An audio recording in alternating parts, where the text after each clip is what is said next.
Assalamualaikum warahmatullahi wabarakatuh. Jumpa lagi dengan saya. Kita akan lanjutkan kajian kita mengenai gerakan sosial dan politik. Kali ini saya akan menyampaikan bab 2. Bab 2 ini berkenaan dengan tema mengenai akar-akar teoritis gerakan sosial dan politik, dan ini bagian dari 14 pertemuan yang saya akan rencanakan. Di bab 2 ini kita akan bahas mengenai akar-akar teoritis gerakan sosial dan politik, terdiri atas bahasan akar secara peta konsep gerakan sosial dan politik. Yang kedua, tipologi gerakan sosial dan politik, dan akhirnya adalah pemetaan teoritik. Kita akan mulai dulu di subbab yang pertama, akar sejarah konsep gerakan sosial dan politik. Ada 3 fase yang akan saya sampaikan, sekaligus juga menyangkut 3 poin yang menjadi menjadi kronologis gitu ya, yang menjadi tonggak dari munculnya gerakan sosial dan politik. Yang pertama adalah sejarah sosial struktural di Eropa Barat abad pertengahan sampai awal periode modern. Itu berkembang dan tumbuh aliran pemikiran yang disebut sebagai Annales atau The Analysis School dalam penulisan historiografi ya, historiografi bagian dari ilmu sejarah. Nah, dalam historiografi ini, dalam perkembangan dengan aliran pemikiran Annales ini, itu ada perubahan paradigma yang cukup menonjol dari sebelumnya mengenai penulisan sejarah selalu didominasi atau fokus pada kajian-kajian yang bersifat elitis dan orang-orang besar, juga peristiwa-peristiwa besar. Tetapi setelah pemikiran Annales ini berkembang, maka ada perubahan yang cukup signifikan, dan nanti saya akan hantarkan bahwa ini kaitannya dengan gerakan sosial. Aliran ini digagas oleh Max Bloch, dan Lucien Febvre ya, tahun 1929, yang kemudian berkembang baik di Eropa dan juga memperoleh tempat yang cukup baik pula di kalangan ilmuwan baik di Amerika Serikat maupun di Amerika Latin, yang seluruhnya saat dunia menyaksikan meletusnya revolusi Prancis tahun 1789 hingga 17 tahun 99. Kenapa revolusi Prancis? Karena dari revolusi Prancis penulisan sejarah tidak lagi akhirnya ya. Jadi artinya dari peristiwa revolusi Prancis, para sejarawan melihat adanya cara yang berbeda begitu, cara di mana peristiwa itu melibatkan begitu banyak orang kalangan bawah gitu yang mampu mengobrak-abrik sistem di Prancis, yang kemudian sebagaimana kita tahu meruntuhkan kaisar.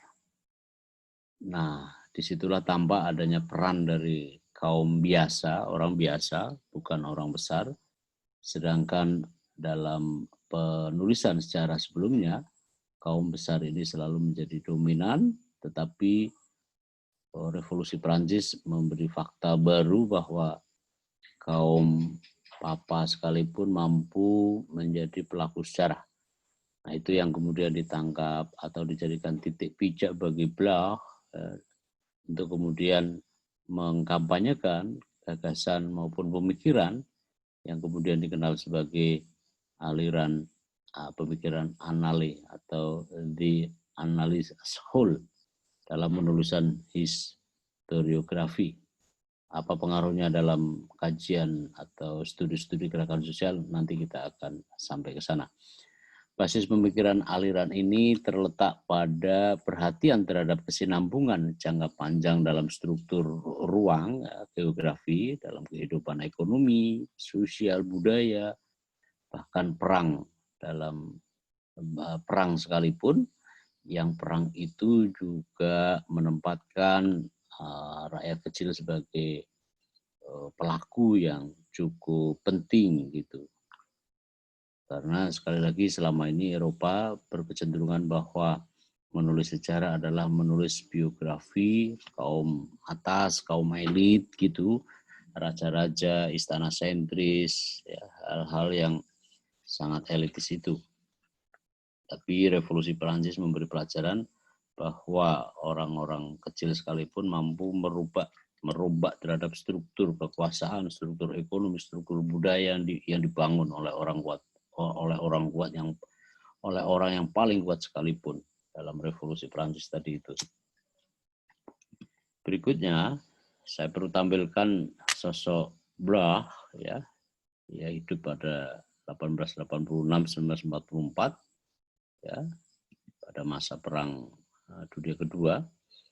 Kata dia bahwa tugas-tugas yang prinsip di dalam seorang ilmuwan sejarah adalah menguji bagaimana sejarah ya, antar hubungan individu dan masyarakat itu terbangun.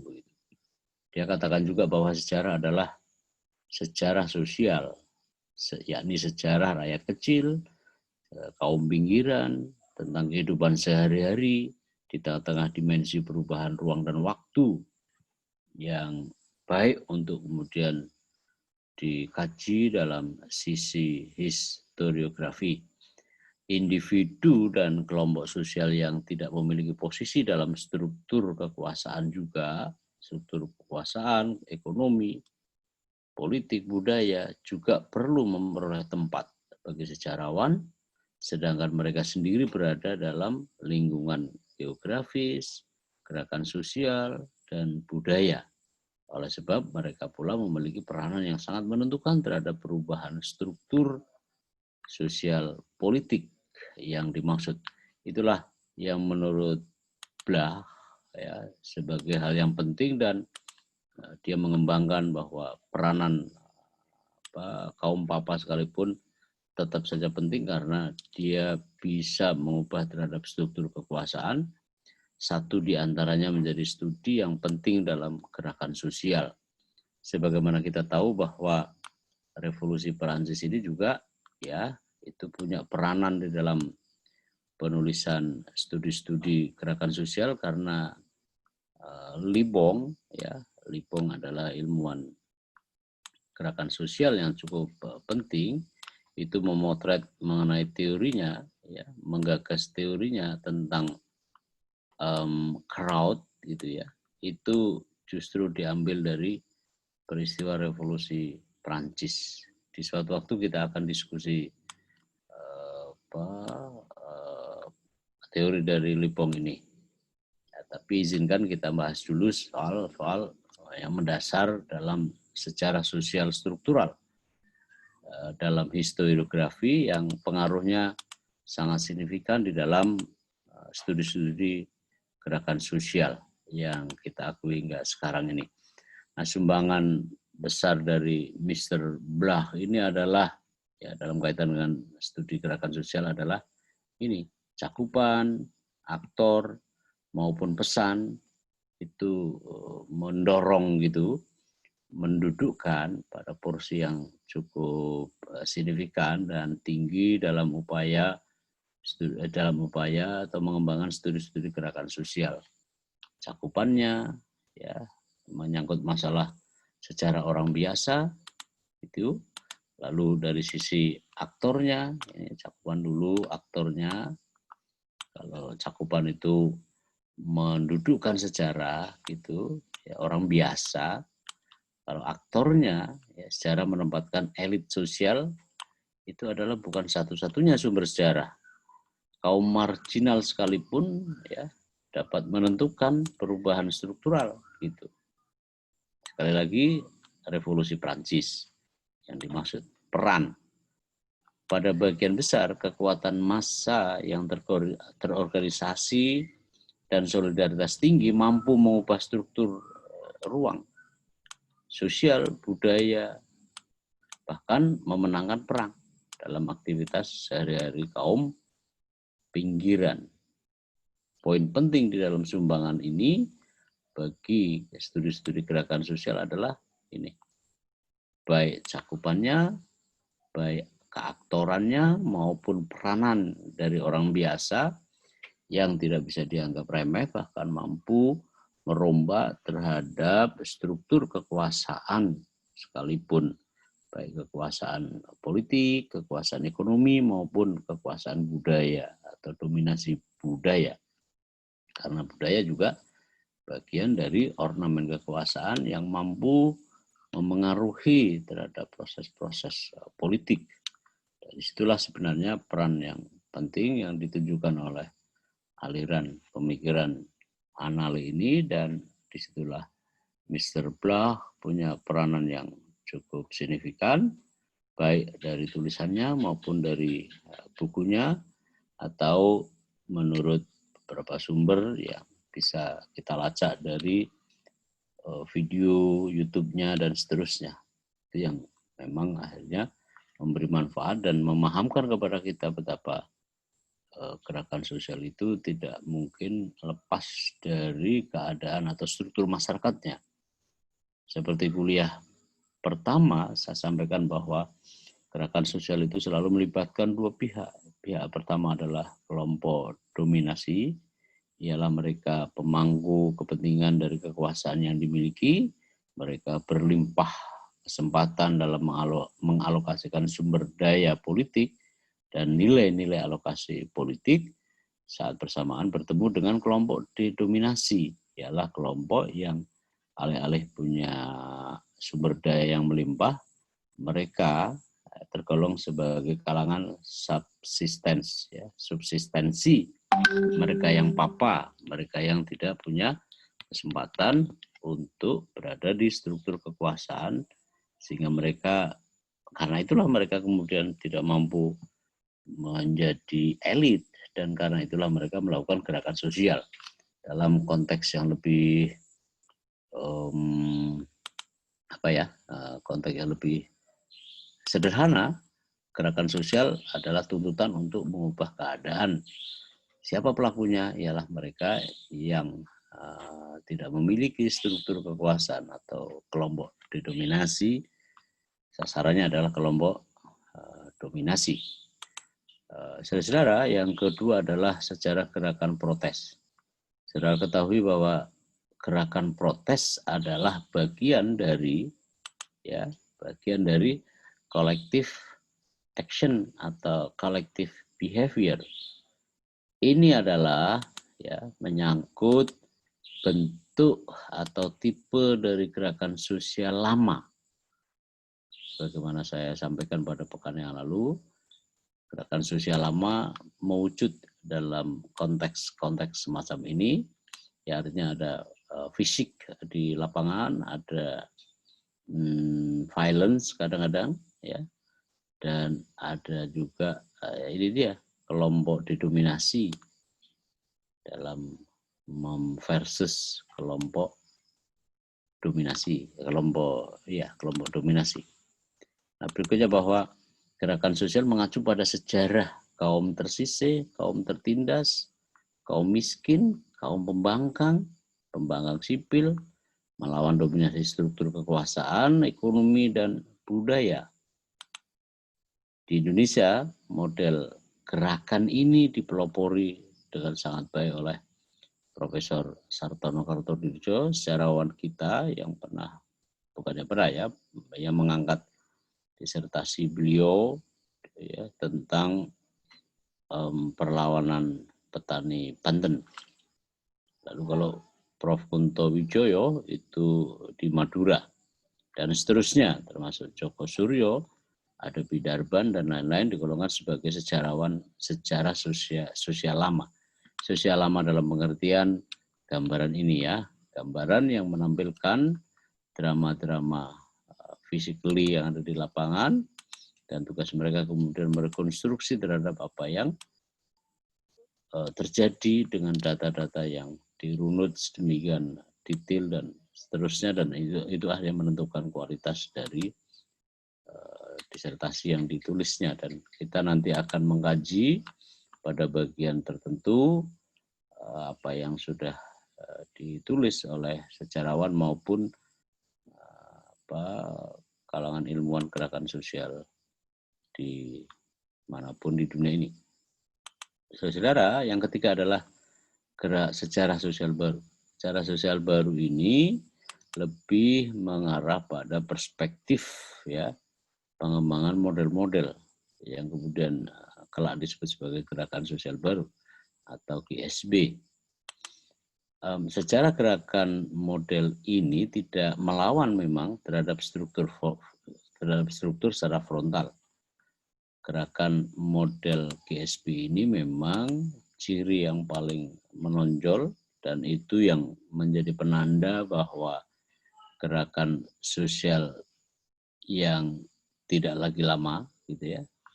Kalau gerakan sosial lama itu satu di antaranya fragmennya adalah untuk membongkar sesuatu yang dalam konteks misalnya tadi antara kelompok didominasi kepada kelompok dominasi.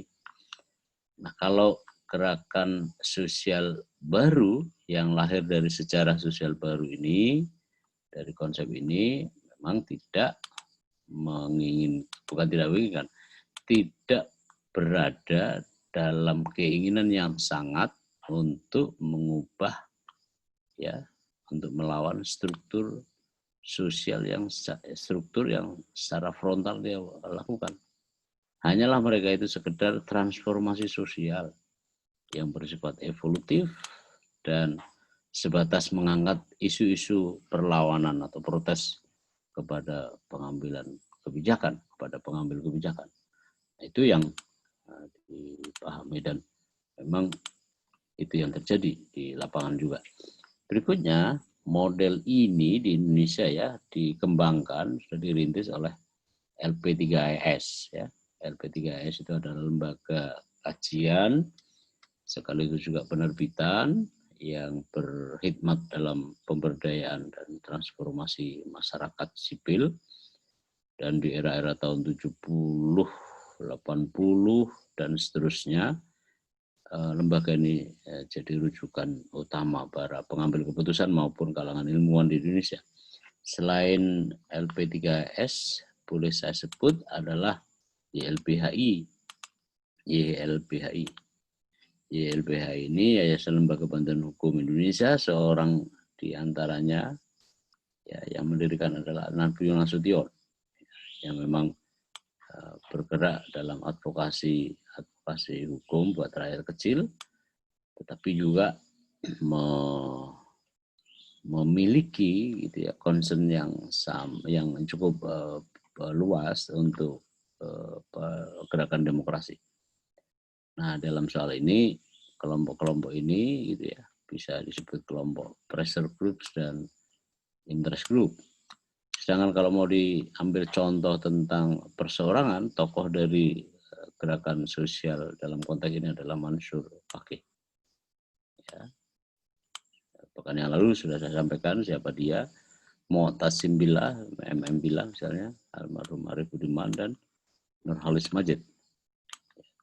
Cendekiawan Muslim yang cukup penting dan itu yang banyak menginspirasi terhadap anak muda sekarang. Ya, dan itu akhirnya jadi bahan rujukan. Nah, saudara, kita bahas tentang skema sejarah dari akar konsep gerakan sosial yang sudah saya sampaikan tadi.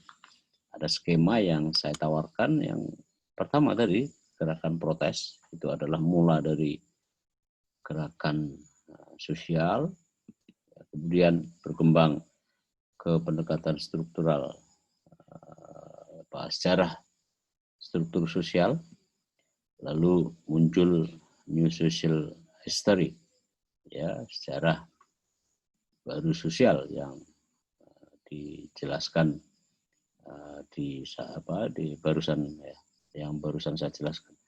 Lalu keragaman di dalam studi-studi gerakan sosial ini hanya sebenarnya kalau mau jujur ini hanya menyangkut gerakan protes, perlawanan dan sejenisnya. Itu berangkat dari sejarah struktur sosial dan kemudian muncul sejarah sosial baru dan akhirnya menyerupa dalam gerakan sosial yang pada umumnya, dan itu seluruhnya disumbang oleh pengaruh Annales, ya, aliran pemikiran Annales. Saudara-saudara, kita masuk ke subbab kedua mengenai peta gitu ya, peta teori gerakan sosial. Ya, tentu saja sesuai dengan perspektif masing-masing dalam saat dia membangun atas konsep maupun teori itu. Nah, ini saya akan hantarkan saudara untuk membahas yang pertama-tama gerakan sosial klasik, tradisional, dan pergeseran dalam paradigma gerakan sosial. Ini untuk memahamkan kepada Anda bahwa ada beberapa peta yang cukup dominan maupun ada juga yang tidak dominan mengenai perspektif yang dibangun atas gerakan sosial. Nah, disinilah di bagian ini saya akan menghantarkan pemahaman kita bersama. Yang pertama adalah gerakan sosial perspektif klasik, tradisional, dan pergeseran paradigma. Ya, classic approach, yaitu karya berbasis pada pemikiran Marx, Lenin, Weber, dan Michael ya, Durkheim dan Libong. Libong yang tadi saya sebut tadi penggagas gerakan sosial dalam rupa crowd, ya, kerumunan. Yang kedua, tradisional teori tradisional. Ini berangkat dari pemikiran madhab Cicegu, ya, kemudian ditulis dalam political sociology dan political movement, ya, dan seterusnya. Yang ketiga adalah perubahan pergeseran paradigma. Ini terkait dengan masalah resource mobilization approach yang nanti kita akan juga bahas, political process theory, proses politik, dan new social movement, ya, NSM atau gerakan sosial baru. Nah, perspektif gerakan sosial politik itu dalam perspektif klasik ini tadi sudah dirinci di bagian kiri, lalu teori-teori tradisional dan pergeseran paradigma. Saya rasa itu tidak akan saya rinci karena itu bisa dipahami dengan gampang. Lalu yang kedua, saudara, ya, teori gerakan sosial kontemporer, contemporary social movement theories. Teori ini, tipe dari gerakan sosial ini terdiri atas teori gerakan sosial baru, GSP, teori mobilisasi sumber daya, yang ketiga identitas kolektif, yang keempat gerakan perempuan, dan gerakan hak asasi manusia. Ini menurut tipe gerakan sosial kontemporer. Kalau saudara ditanya juga, apa saja teori-teori dalam gerakan sosial kontemporer, paling kurang ketiga inilah yang bisa Anda jawab. Karena memang disitulah ya berlaku di lapangan teori-teori ini. Relevan dengan apa yang ada di lapangan.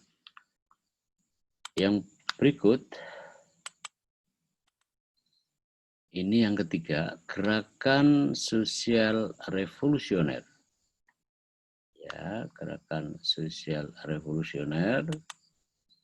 Dasar konsep dari gerakan ini ya diletakkan atas gagasan Pak Marx, ya, Karl Marx, sebagai dasar klasikal dalam rangka membongkar kapitalisme.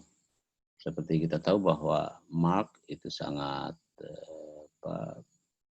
bahkan jadi buah pemikiran Pak Marx ini, bahwa gerakan sosial itu dalam perspektif revolusioner itu harus mendobrak, membongkar sistem kapitalisme yang berlaku dalam pengertian yang dipahami pada zamannya. Yang kedua, pemikiran Weber tentang otoritas karisma juga memberi gambaran konsep tentang gerakan karisma yang itu penting sekali pada saatnya ya untuk bisa didedah. Yang dirumuskan sebagai kekuatan perubahan sosial dengan alasan bahwa dalam lingkup klaimnya otoritas karismatik mau mengakui masa lalu dalam hal ini adalah pengertian akan kekuatan khusus yang bersifat revolusioner tadi itu. Yang keempat, saudara,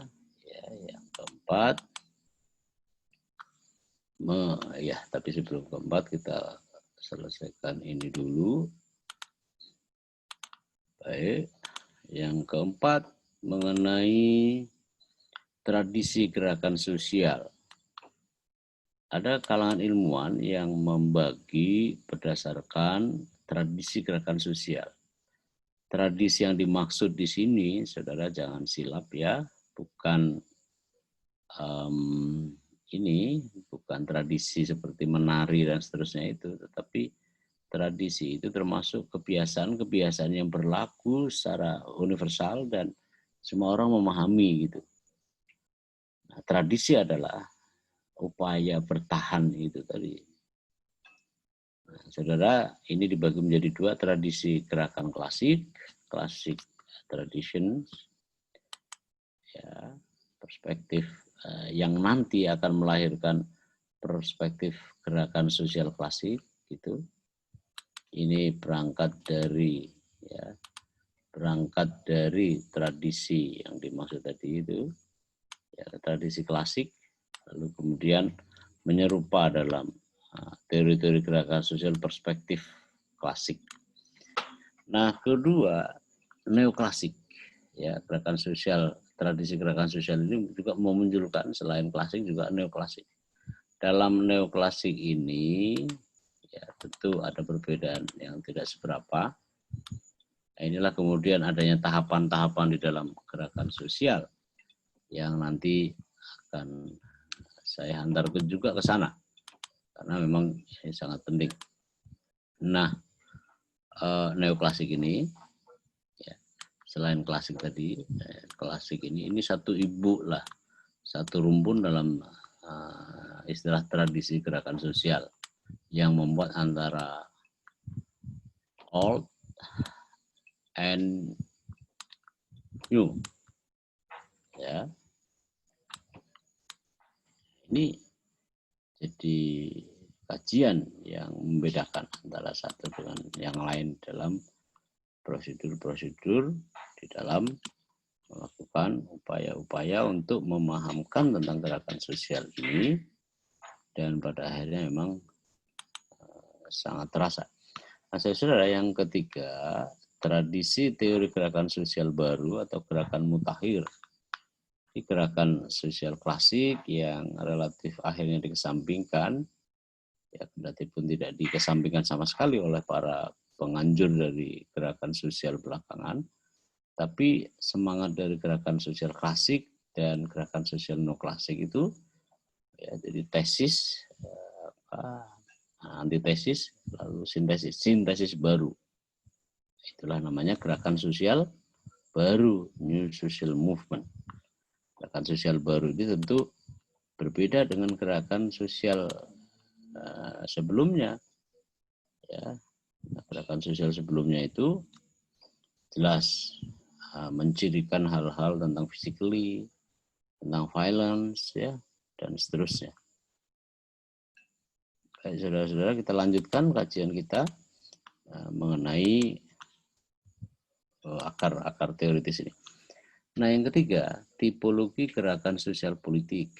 Ada beberapa tipe dari gerakan sosial dan politik menurut perspektif yang dibangun oleh mereka yang menganjurkan, ya, jadi penganjur dari studi gerakan sosial. Yang pertama adalah gerakan sosial menurut konsep aksi kolektif. Aksi kolektif adalah aksi yang dilakukan secara bersama-samaan dengan tingkat militansi yang biasanya juga lumayan, dan ini adalah ya, collective action ini adalah berada pada lingkaran ya perubahan. Perubahan dilakukan oleh mereka dengan metode-metode kolektif kolektif action gitu. Nah, sekurang-kurangnya ada 5 tipe pemberontakan pembaharuan, kemudian aksi perbandingan social banditry yang di Indonesia juga pada tahun-tahun 1885 juga ada. Saya kebetulan punya disertasi dari yang ditulis oleh ilmuwan asing. Lalu ini maaf ya, ini ada tersilap, ini mestinya 2, 3, 4, 5. Lalu ada pembalasan oleh aksi teroris, ada pemberontakan massa, yang ini semua cirinya adalah aksi-aksi kolektif yang mengandung nuansa-nuansa violence, physically, dan seterusnya. Yang kedua adalah menurut konsep dalam pembelahan antara yang lama dan yang baru, sehingga kemudian muncul old social movement maupun new social movement. Ya, itu yang kemudian membelahnya tadi itu dalam pengertian konsepsionalitasnya itu memang dibedakan begitu. Nah, sekurang-kurangnya ada 4 tipe di dalam kaitan dengan gerakan petani 4 tipe di dalam konsep lama dan baru yang diperhadapkan ya. Maka ada sekurang-kurangnya 4 tipe. Pertama adalah gerakan petani dan perjuangan agraris. Ini sangat terkenal dari karya Scott ya, karya-karya banyak lah ya, Anton Lukas, Kunto Wijoyo, dan seterusnya. Yang kedua, gerakan kesadaran masyarakat bawah.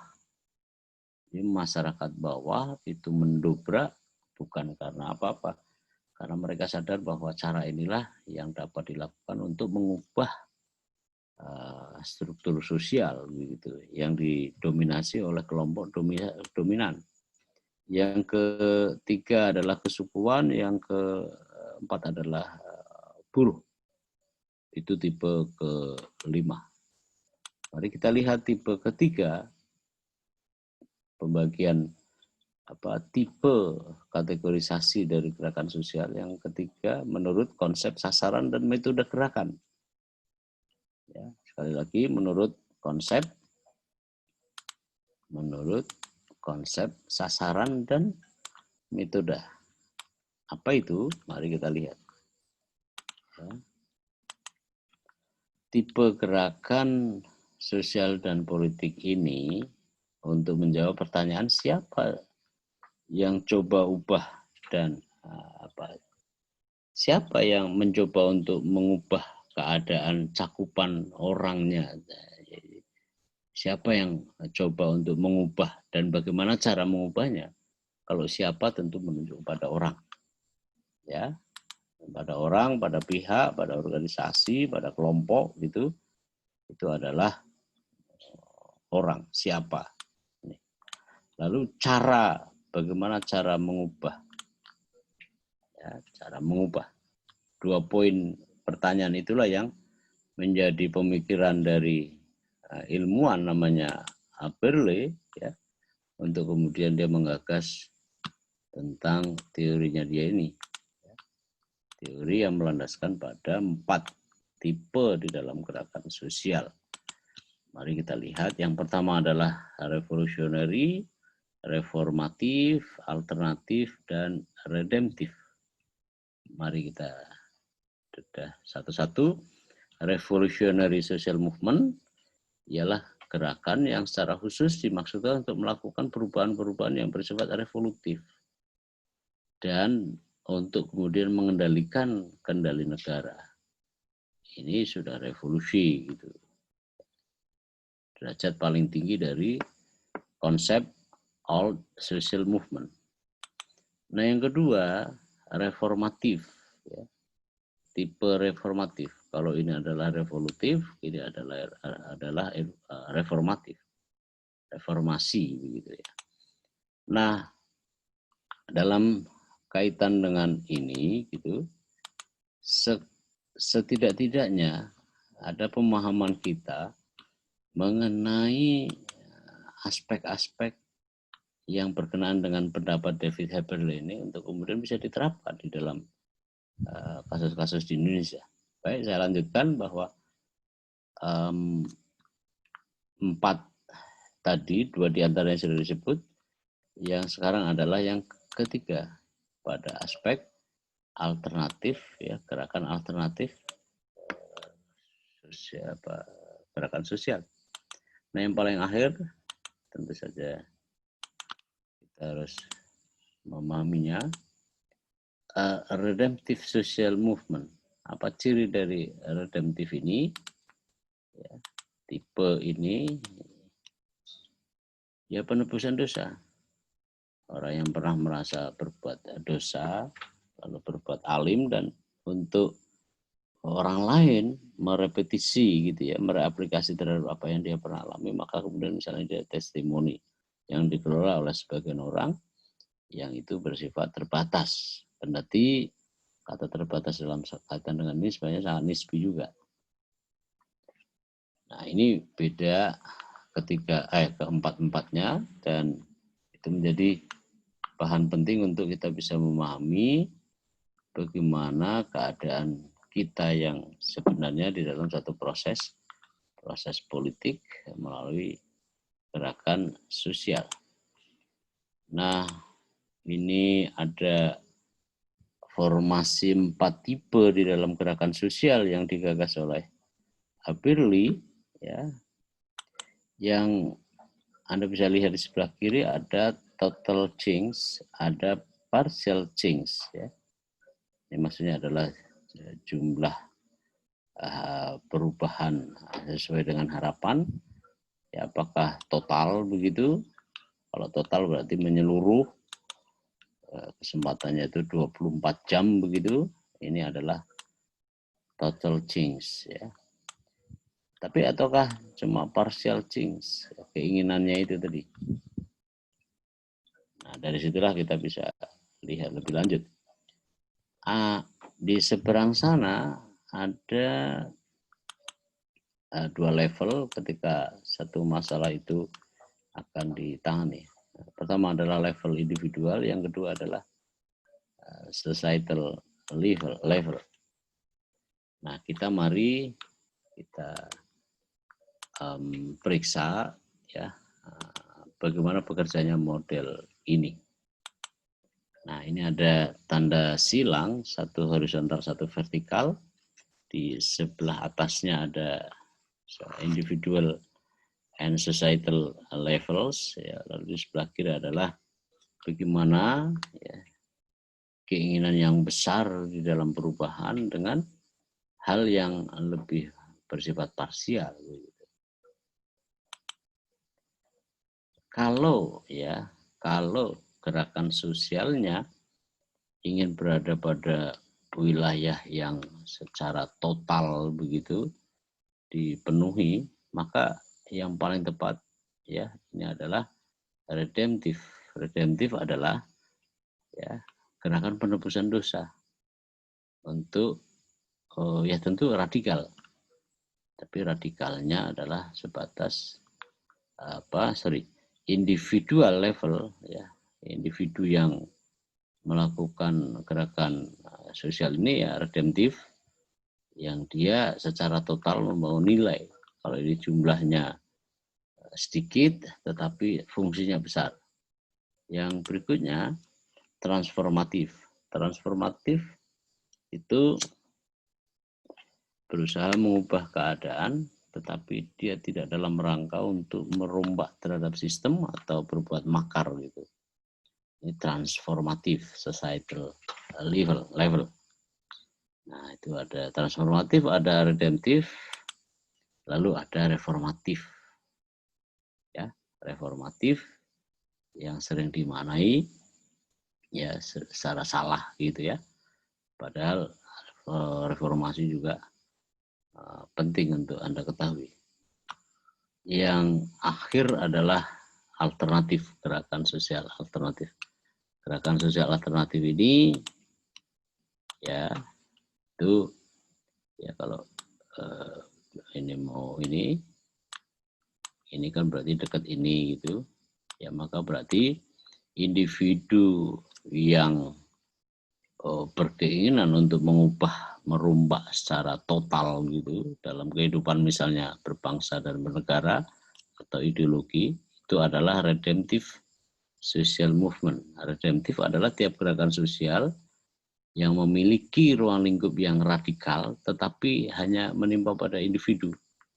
Nah, jadi besar keinginannya tapi kapasitas dalam mewujudkan keinginan itu tidak memadai. Itu adalah gerakan sosial redemptif. Nah, gerakan sosial itu akhirnya bisa gitu ya berlangsung dalam suasana yang ditentukan oleh faktor-faktor lain. Faktor-faktor di mana variabelnya itu bekerja tidak seragam, tetapi itu sangat spesifik ya. Maksud saya adalah beberapa orang pasti akan lain dengan orang lain gitu ya. Nah, ini kalau ini redemptif. Sedangkan kalau transformatif ya memang lingkupnya berada di sosial masyarakat. Tetapi ini tadi tidak bisa ini juga besar gitu. Tidak bisa dilepaskan dari persoalan ini. Jadi memang ini yang paling kuat. Misalnya gerakan sosial memperoleh dukungan rakyat yang banyak, ya karena cita-citanya juga banyak gitu ya. Dan transformasi itu berada pada sektor yang sekedar mengubah terhadap keadaan supaya keberpihakan kepada rakyat kecil misalnya bisa dilakukan, bisa tampak begitu. Saudara bahwa itu semua harus jadi bagian dari persoalan kita. Karena memang luas ini pengaruhnya. Di samping itu saudara bahwa selain transformatif yang societal yang mendapat ya sebut saja dukungan rakyat ya ketimbang level individual, maka kalau kita bicara tentang di mana letak gerakan sosial transformatif, redemptif dan sekarang reformatif ya secara menyeluruh diinginkan karena levelnya adalah ini, tetapi ini juga terbatas gitu ya, parsial, perubahan yang parsial, perubahan yang kata-katanya bahwa tidak bisa sekarang dilakukan. Nah, saudara-saudara, kita masuk ke berikutnya mengenai, mari kita lihat itu. Ada 5 tipe lagi yang digagas oleh David Aberli, yang ini jauh lebih sistematis dan sangat inspiratif ya. Siapa yang berkuasa, siapa yang mencoba untuk mengubah terhadap keadaan dan seterusnya, ini berada di sekitar ini. Lalu seberapa ya sebetulnya saja seberapa banyak perubahan itu. Nah, ini rupanya masih ada sub-subnya. Ya, jika siapa yang mengubah itu apakah pada level everyone, semua orang, ataukah individu-individu tertentu dan jumlahnya itu terbatas. Nah, bagaimana mengubah itu? Maka apakah terbatas ataukah radikal? Itu kira-kira ada di situ. Nah, kita lihat revolutionary social movement. Posisinya ada di mana? Posisinya adalah bahwa dia itu sedang ya radikal, sedang di pojok ya radikal karena nanti ada lagi, maka ini ngelingnya ke sini. Nah, tentu ini beda dengan redemptive social movement. Itu radikal, tetapi lingkupnya hanya individual. Gitu. Pada lingkup individual. Sedangkan berikutnya adalah reformative social movement. Ini berlaku untuk semua orang, ya, berlaku untuk semua orang, tapi terbatas. Bagaimana cara mengubahnya? Yang akhir adalah alternative social movement. Ini adalah tetap limitasi terbatas, tetapi secara spesifik tidak menyebut individu misalnya, dan seterusnya. Nah, saudara, ini sekedar penjelasan dari panjang lebar yang sudah saya sampaikan. Saya rasa itu saudara bisa baca sendiri karena memang relatif mudah, ya, sangat relatif mudah. Nah, berikutnya tipologi tradisional versus sosial baru. Nah, membedakan antara di satu sisi perspektif tradisional, ini ya, tetapi saat bersamaan tindakan-tindakannya bersifat kolektif gitu. Nah, tentu ini saya tidak akan mendetilkan soal ini karena memang saya yakin saudara sudah paham dengan peristiwa-peristiwa yang menjadi latar kenapa misalnya gerakan sosial itu terjadi, dan saya bisa jamin bahwa gerakan sosial itu terjadi karena memang memiliki tujuan. Gerakan model ini memiliki dimensi sumber daya ekonomi. Kalau ini adalah tipe kelima, gerakan sosial yang berbasis pada sumber material.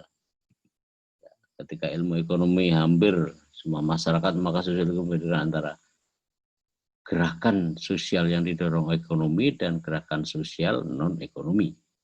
Dalam pertautan, dalam pergolakan di internal para peserta demonstrasi maupun pemilik dari gerakan sosial, maka selalu ada kadang-kadang muncul gitu, selalu muncul mereka yang kontra, dan satu di antara mereka yang kontra biasanya didorong oleh atau dimotifkan oleh hal-hal yang bersifat ekonomi maupun non-ekonomi.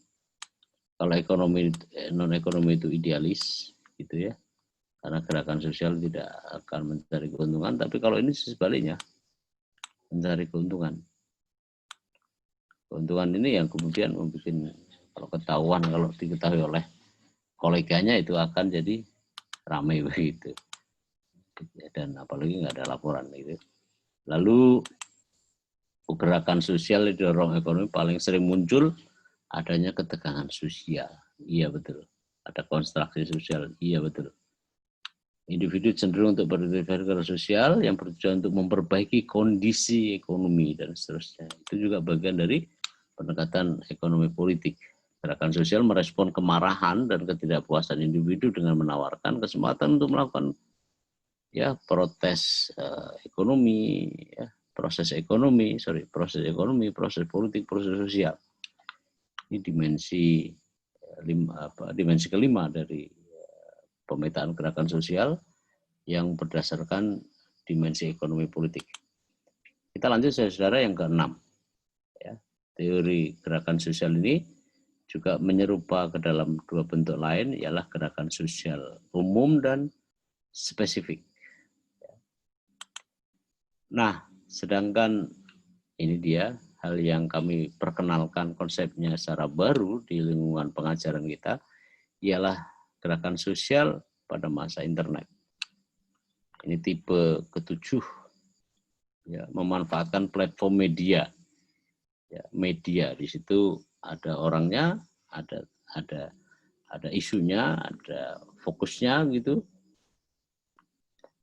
Jadi di satu sisi kadang-kadang hanya memindahkan dari lapangan ke bentuk visual ya, dalam internet.